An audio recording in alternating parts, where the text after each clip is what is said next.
Hey guys, welcome back to my channel. Today I am only 6 DPO, but I want to take a test. I will explain to you why in a minute. It's super early, it's probably going to come out negative, but I'm just curious because yesterday I was cramping. A lot, almost like menstrual cramps. So I decided to start progesterone cream at 5 DPO yesterday. That's usually around the time you're supposed to start it. But that cramping that I had reminded me that I should start it because maybe that's my body trying to go into period mode already. Definitely don't want that. So I started the progesterone cream and haven't had that cramping anymore. So today is 6 DPO. Just because I have the extra time, I have nothing to do right now, I'm going to take a test, the modern fertility one. I know it's probably going to be negative, but I just wanted to take it anyway, just to clear my mind about it. And then obviously later on, around 13 DPO, I will actually start testing for pregnancy for sure. But I've been waking up at 4:30 in the morning for quite a while now because I make my husband breakfast before he goes to work. And for a while I was working out after he would leave for work, but then I stopped doing that and I got lazy, started to go to sleep instead of working out. But now I am getting back into the routine, working out again after he leaves for work. So I have all this extra time in the morning. It's still dark outside, so I can't get up and get my day started and doing the farm chores outside. So I'm just gonna go ahead and take a test and make a video for today because why not? So 6 DPO, most likely we will not see anything, but you never know. The cramping that I felt could have been the start of implantation or something. Or it's probably too early for implantation, but you never know. Every pregnancy is different. I have no clue when I implanted with my first 2 kids or with my miscarriage pregnancy. So you just never know. So let's let that sit. I forgot how long I have to wait for this. I try to make an appointment 5 minutes for this one.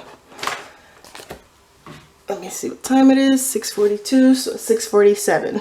So I tried to make an appointment for my HSG test, and I swear, like, it's not meant for me to take an HSG test because a couple years ago I called a bunch of places, got quotes, found the cheapest one. Some of them were ridiculously priced, almost $800, and I'm paying out of pocket for that.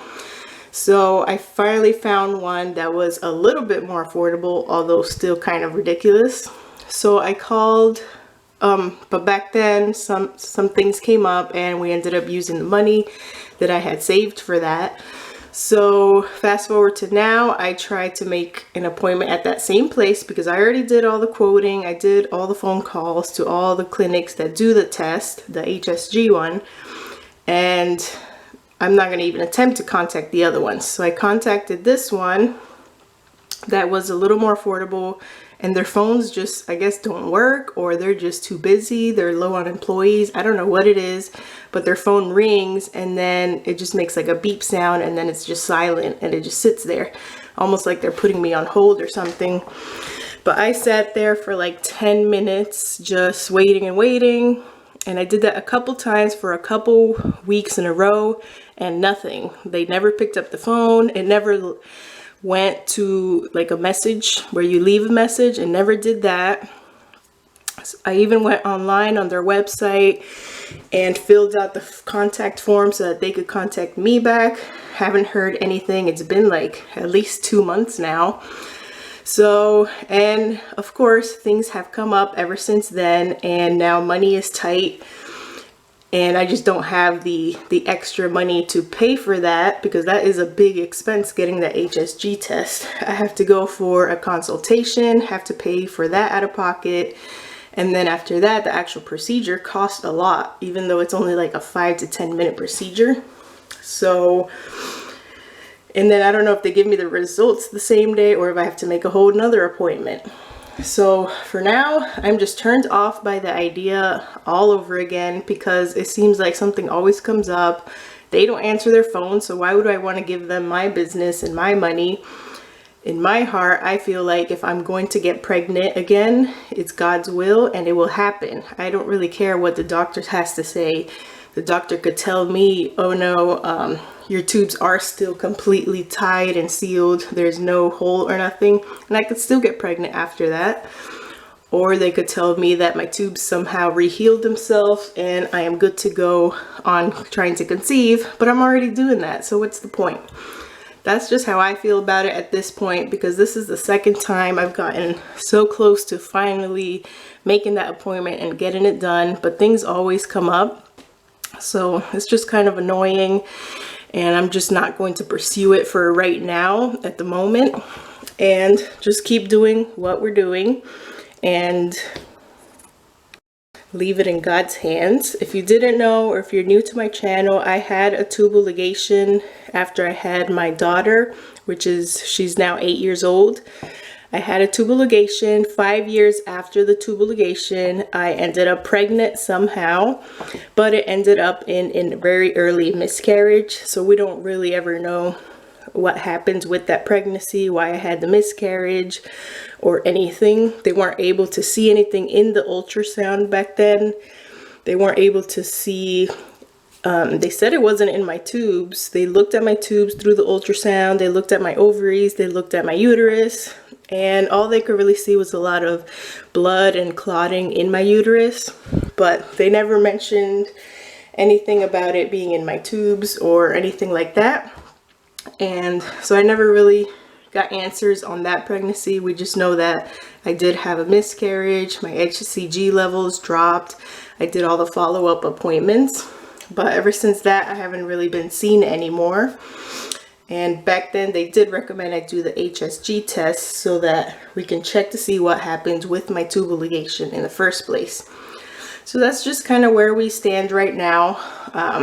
So let's look at the modern fertility results. It's only 6 DPO. Don't expect anything to come from it, but let's go ahead and look anyway.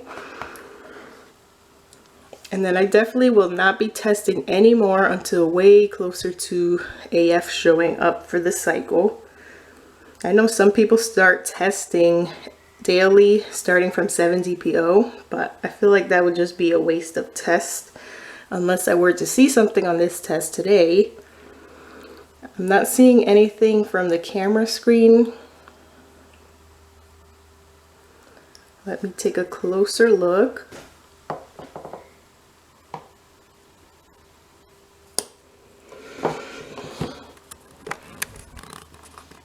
That does look like a clear negative to me.